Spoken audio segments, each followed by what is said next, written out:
Hello guys, welcome back to another recipe video. প্রথমে কিন্তু আমি কড়াইতে সামান্য ঘি গরম করে নিয়েছি, তাতে দিয়েছি জিরে, কাঁচা লঙ্কা আর আদা কুচি।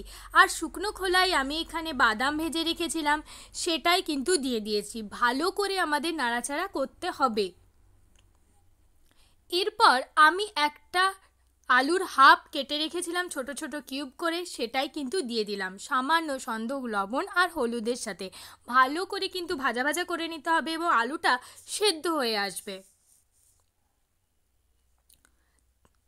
এরপর কিছুক্ষণের জন্য আমি এটা ঢাকা দিয়ে আলুটা সেদ্ধ হতে দেবো। দেখো আমাদের আলু ভাজা ভাজা এবং সেদ্ধ দুটোই কিন্তু হয়ে গেছে। এরপর আমি বড় দানার সাবু 4 থেকে 5 ঘন্টা ভিজিয়ে রেখেছিলাম, সেটাই দিয়ে দিলাম। ভালো করে নাড়াচাড়া করব আলু আর বাদামের সাথে।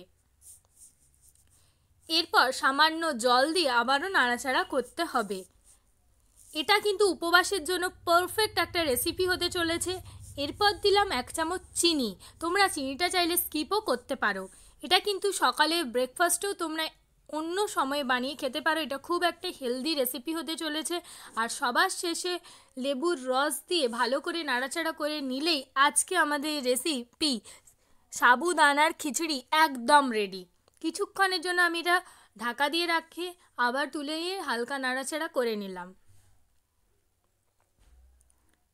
যারা যারা আমার এখনও ইউটিউব চ্যানেল সাবস্ক্রাইব করনি, যাও সাবস্ক্রাইব বাটনটা ক্লিক করে এসো এরকম সুন্দর সুন্দর রেসিপি ভিডিও দেখার জন্য। আর অবশ্যই বাড়িতে শিবরাত্রিতে বানিয়ে তোমরা খাও আর আমায় কমেন্ট বক্সে লিখে জানিও তোমাদের কেমন লাগলো। আর যারা আমার ফেসবুক পেজ থেকে দেখছো অবশ্যই পেজটা ফলো করে রেখো এরকম সুন্দর সুন্দর ভিডিও দেখার জন্য। Thank you for watching guys, love you all, tata.